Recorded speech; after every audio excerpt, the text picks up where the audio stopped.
Guys, welcome back to the code with Hardeep channel. तो आज के इस लेक्चर में हम बात करने वाले हैं अपने एरे फील्ड के बारे में। तो ये जो एरे ऑपरेटर है, ये मोंगोडीबी में जो एरे वाली फील्ड होती है उनको हैंडल करता है। ठीक है। तो हमारे पास चार तरह के एरे ऑपरेटर होते हैं। सबसे पहले समझ लेते हैं कि क्या होते हैं ये।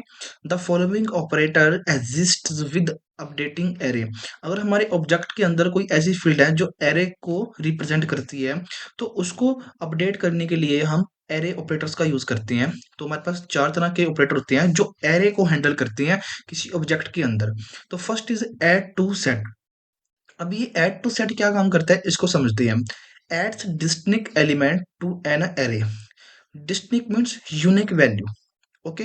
तो जो हमारा ऐड टू सेट है, वो क्या करता है, डिस्टिंक्ट वैल्यू को ही एरे के अंदर ऐड करता है। अगर मान लो हमारे पास कोई चार फील्ड्स हैं, A B C D। ठीक है। तो हम दोबारा उसको ए को एंटर करवाना चाहते हैं उसी फील्ड के अंदर, उसी एरे के अंदर। तो क्या होगा, ये उसको एंटर नहीं होने देगा। क्यों?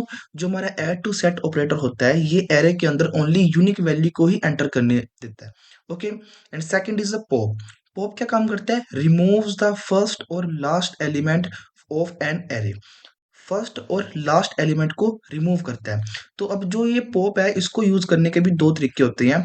फर्स्ट इज, हम अगर हमने फर्स्ट वाला करना है, लास्ट वाला या फर्स्ट वाला यूज करना है, तो वहां पर हम अलग अलग मेथड को यूज करते हैं। फर्स्ट होता है पॉजिटिव वन एंड सेकंड होता है नेगेटिव वन। इन दोनों को हम करके देखेंगे कि इन दोनों क्या काम करते हैं, और थोड़ा और डीप में समझेंगे जब इसको हम प्रैक्टिकल करने वाले हैं। Okay. And third is a pull. Pull क्या करता है, remove all element from an array that match the query. अगर उस क्वेरी से मैच करता हुआ कोई एलिमेंट दिखता है एरे का, तो उसको रिमूव कर दिया जाएगा। Okay. And last is a push, adds an element to an array. जो हमारा पुश ऑपरेटर होता है, वो एरे के अंदर एलिमेंट को ऐड करता है। ओके। तो ये चार ऑपरेटर होते हैं जो एरे को अपडेट करते हैं किसी ऑब्जेक्ट के अंदर। ओके। तो इसको अब हम प्रैक्टिकल करके देखते हैं। तो चलते हैं अपने मोंगो शेल में। ठीक है। तो यहाँ पर हम यूज करने वाले हैं, सबसे पहले हम चलते हैं ई कॉमर्स को यूज करते हैं। ओके। तो यहाँ पर हम कौन सी प्रोडक्ट लेने वाले हैं, सबसे पहले हम डीबी डॉट प्रोडक्ट सारी कलेक्शंस को एक बार चेक कर लेते हैं। DB dot find.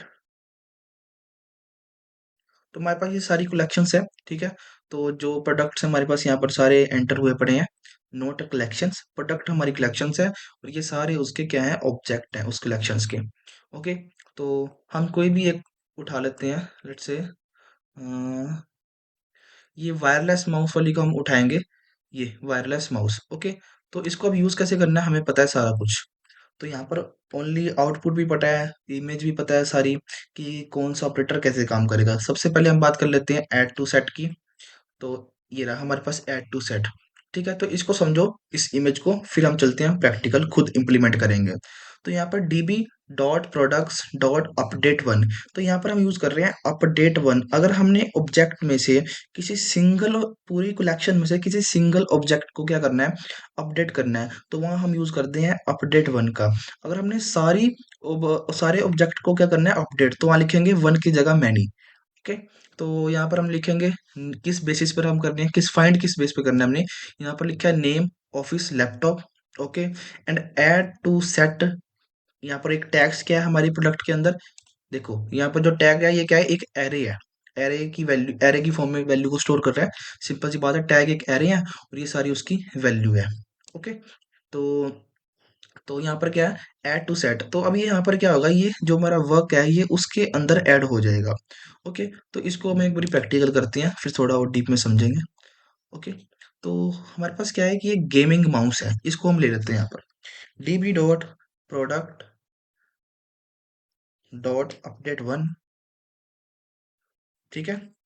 तो सबसे पहले तो हम क्या करेंगे, नेम, कि किसको हमने करना है अपडेट। तो यहाँ पर लिखा हुआ है gaming, gaming mouse. Okay. And अब क्या करेंगे, हम लिखेंगे यहाँ add to set, add to set. Okay. तो यहाँ पर सेट क्या करना है, जो हमारा टैग है, टैग्स, इसके अंदर मैं अब एक चीज करवाने वाला हूँ। इसके अंदर मैं माउस को ऐड करवाने वाला हूँ। ठीक है, MOUSE। ठीक है, तो जैसे मैं एंटर करता हूँ तो मेरे पास लिखा आ गया है। देखो इसको समझो, ये जो हमारी जो सिंपल सा लिखा है एनोलॉज्ड, ये ट्रू है। इंसर्टेड आईडी नल है, अभी तक मतलब कोई हमने चीज इंसर्ट नहीं करी है। यहाँ पर लिखा गया match count 1, modify count 0 and upset count. इसको अभी के लिए हमने इग्नोर करना है। अभी के लिए हमारे पास ये दो इंपॉर्टेंट है कि जो हमारा ऑब्जेक्ट है गेमिंग माउस, वो मैच तो हो गया है, ठीक है, बट क्या हुआ है कि वो मॉडिफाई नहीं किया गया। वाई मॉडिफाई क्यों नहीं किया गया?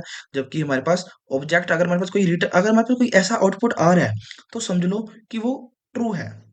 ठीक है, तो वो मतलब कि काम कर रहा है, हमारी जो क्वेरी है वो सही है। बट यहाँ पर मॉडिफाई काउंट 0 आ रहा है। क्यों आ रहा है 0? देखो, अभी मैंने तुम्हें बताया था कि ऐड टू सेट क्या काम करता है, ओनली यूनिक वैल्यू को ही एंटर करता है एरे के अंदर।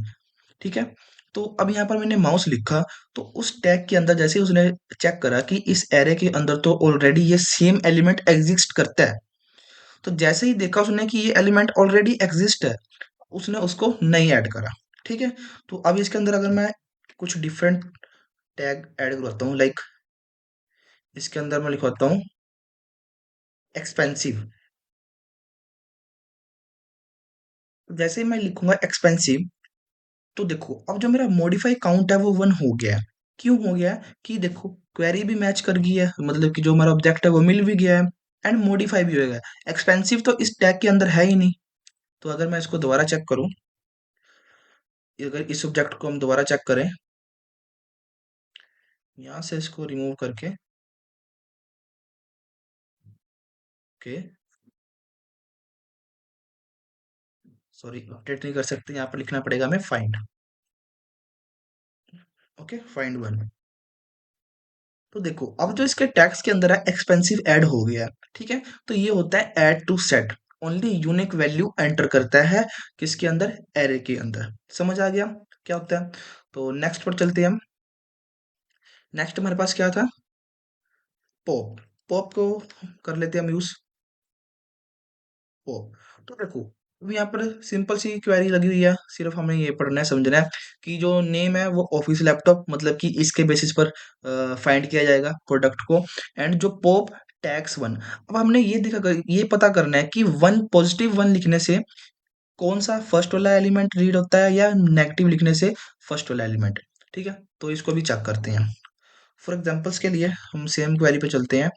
ठीक है, तो अभी के लिए यहाँ पर हमने क्या लिखना है, ऐड टू सेट की जगह पॉप लिखेंगे। ठीक है, एंड अब क्या लिखेंगे, टैक्स में लिखेंगे पॉजिटिव 1। Positive 1 means normal.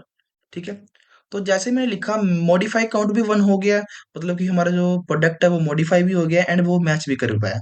तो इसको चेक कर लेते हैं। तो अब क्या हुआ है, एक्सपेंसिव मेरे से डिलीट हो गया। तो यहाँ से हमें क्या पता चलता है, अभी एक बार और चेक कर लेते हैं, एक बार माइनस में भी करके पता करते हैं, फिर उसको समझते हैं। तो अब चेक करो कि मेरे टैग के अंदर से माउस एंड एक्सपेंसिव डिलीट हो चुके हैं। ओके, तो अभी हमें यहाँ से क्या समझने में मिला है, ये तो पता चल गया हमें जो पॉप होता है वो एरे के फर्स्ट या फिर लास्ट एलिमेंट को डिलीट करता है। ठीक है, अब फर्स्ट एलिमेंट को डिलीट करने का कौन सा फॉर्मूला है, नेगेटिव में 1 पास करना। ठीक है, एंड जो अगर हमने एंड में से एलिमेंट को डिलीट करना है तो उसका क्या फॉर्मूला है कि हमें प्लस में देना 1। ओके, समझ आ गया? पॉजिटिव 1 एंड एरे के एंड में से एलिमेंट को डिलीट करेगा, एंड नेगेटिव 1 एरे के स्टार्टिंग में से एलिमेंट को डिलीट करेगा। ओके, समझ आ गया पॉप क्या होता है? नेक्स्ट चलते हैं।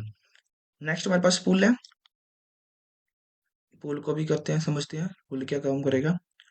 तो पुल को करने से पहले हम एक बारी पुश की बात कर लेते हैं, क्योंकि पुल फिर सारे एलिमेंट को डिलीट कर देगा, तो इसलिए मैं नहीं चाहता। अभी के लिए हम पुश को भी यूज कर लेते हैं। बस पुश मतलब ये है कि किसी चीज को पुश करना, मतलब कि जो हम वैल्यू पास करेंगे, ठीक है, तो आपको उस एरे के अंदर उस वैल्यू को ऐड ऑन करना है।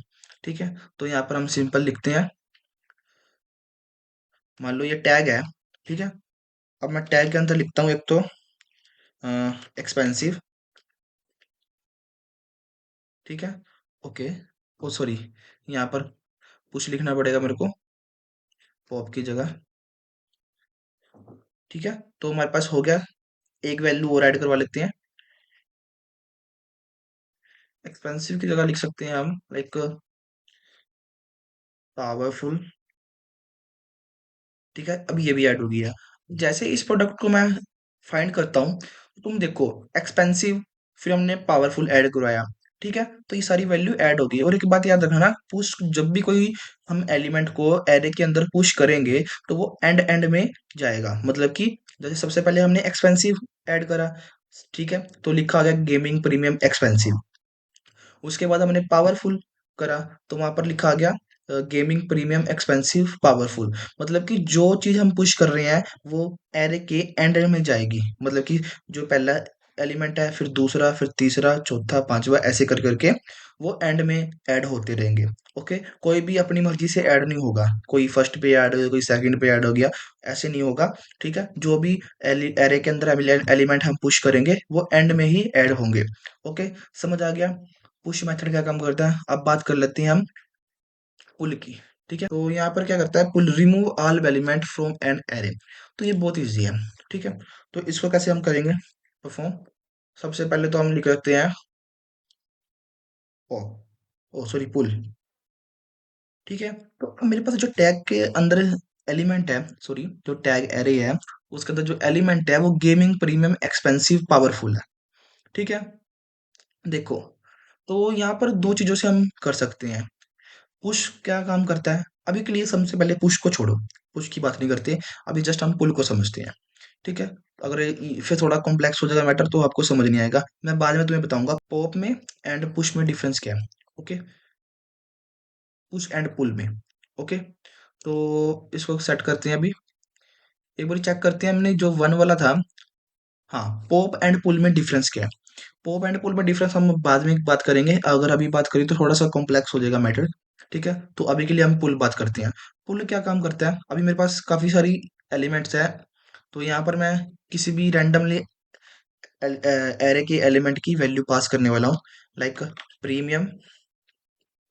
ठीक है, तो प्रीमियम जैसे मैं ऐड करता हूँ, तो मेरे पास लिखा आ गया काउंट जो है मैच टू हो गया है, एंड जो मॉडिफाई भी हो गया है। ठीक है, तो अब मैं चेक करता हूँ, तो अब देखो प्रीमियम रिमूव हो चुका है। ठीक है, अगर मैं यहाँ पर क्या करता हूँ, पॉप करता हूँ। ठीक है, पॉप में अगर मैं वन पास करता हूँ एंड दोबारा चेक करता हूँ, तो एक्सपेंसिव गेमिंग, हमारे पास दो एलिमेंट बचे हैं एरे के।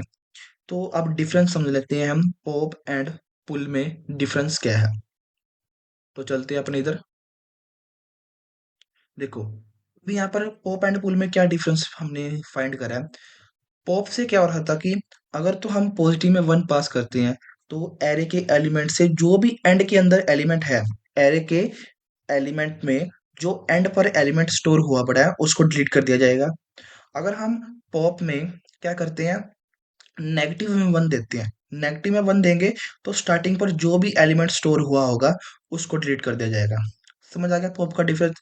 बट पुल में क्या हो रहा है, पुल में हम एग्जैक्ट उसका लाइक इंडेक्स दे रहे हैं, एक किस्म से हम उसको बता रहे हैं कि इस एरे के अंदर, यहाँ इसको दोबारा समझते हैं, हमने यहाँ पर क्या करा है, पुल में हम क्या कर रहे हैं, पुल में हम बता रहे हैं कि ये टैक्स नाम का एक एरे है। ठीक है, और इसके अंदर एक ये प्रीमियम वैल्यू स्टोर है। जहां पर भी आपको ये प्रीमियम वैल्यू दिख रही है इस एरे की, जो भी ये प्रीमियम एलिमेंट तुम्हें दिख रहा है, इसको डिलीट कर दो। ठीक है, तो अब ये जब काम क्वेरी रन होगी, तो ये एरे के अंदर चेक करेगी प्रीमियम वर्ड। ठीक है, प्रीमियम कहाँ पर लिखा हुआ है, जहां पर भी ये प्रीमियम एलिमेंट स्टोर हुआ होगा, मैटर नहीं करता ये स्टार्टिंग में है, एंड में है, मिडल में है। ठीक है, तो जहां पर भी ये दिखेगा तो ये उसे डिलीट कर देगा। ठीक है, तो ये हमने एक मैच कर दी, एक पास कंडीशन पास को करी है, कंडीशन पास करी है। बट पॉप ऐसा नहीं करते, पॉप क्या करेंगे, फर्स्ट अगर स्टार्टिंग से एलिमेंट को रिमूव करना है तो नेगेटिव वन, एंड से करना है पॉजिटिव वन। बट पॉप पुल ऐसा नहीं करता, पुल क्या करता है, सिर्फ अपना जो कि कंडीशन के बेस पर एलिमेंट को रिमूव करता है।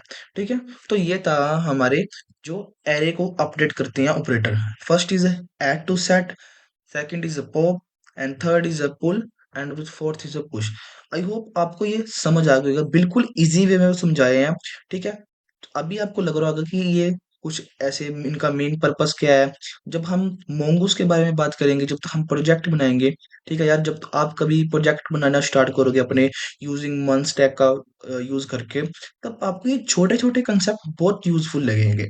अभी हमें लगता है कि ये चीज कहीं यूज नहीं होने वाली है, बट नहीं, ऐसा कुछ नहीं है। जब एक काफी सारे प्रोजेक्ट को हम बनाते हैं, उसके अंदर हमें छोटी छोटी लॉजिक्स लगाने पड़ते हैं कि कोई प्रोडक्ट कैसे एंड में ऐड होगा, कोई कैसे फर्स्ट से रिमूव किया जाएगा। तो वहां पर इन्हीं कंसेप्ट का ही यूज किया जाता है। ठीक है, तो इनको अच्छे से हमें सीखना है, ये हमारा बेस है। अगर हमें एक बारी किसी भी लैंग्वेज, किसी भी टेक्नोलॉजी, कोई भी ऐसी स्किल्स का अगर हमें बेस क्लियर है ना, तो हम कभी मार नहीं खाएंगे। क्योंकि बेस ही एक ऐसी चीज होती है जो हमें लॉजिक्स बिल्ड करने में हेल्प करती है। अगर तुम्हारा बेस क्लियर नहीं है और तुम एडवांस टॉपिक के ऊपर जा रही हो, तो अगर तुम्हारे से वो नहीं हुआ, एक तो तुम डिमोटिव होगे, ठीक है, और तुम्हें लगेगा कि नहीं, हमसे नहीं हो रहा। तो इसलिए कहते हैं कि कभी भी कोई भी लैंग्वेज सीखनी हो या कोई भी चीज तुम सीख रहे हो, तो सबसे पहले उसका बेस पकड़ो। बेसिक छोटे छोटे कंसेप्ट हमें लगते हैं ये बहुत इजी है, जब हम खुद से करने की सोचते हैं तो वहां पर हम बहुत कॉम्प्लेक्स फील करते हैं एज अ बिगनर। ओके, तो आई होप आपको ये वीडियो अच्छी लगी होगी। अगर वीडियो अच्छी लगी है तो keep support me and channel का सब्सक्राइब, एंड वीडियो को कर दो लाइक शेयर कमेंट। एंड मैं मिलता हूँ नेक्स्ट वीडियो में, तब तक के लिए keep coding and keep learning.